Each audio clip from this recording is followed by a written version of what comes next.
దిగులు పడకు భయపడకు నిన్ను విమోచించెదా నీదు భారమంత మోసి నాదు శాంతి నొసగెదా అని చెప్పి వాగ్దానం చేసిన యేసయ్యా తల్లిలా లాలించును తండ్రిలా ప్రేమించును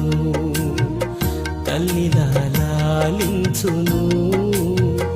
తండ్రిలా ప్రేమించును ముదిమి వచ్చు వరకు ఎత్తుకొని ముత్తాడును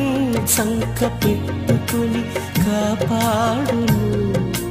యేసయ్యా తల్లిలా లాలించును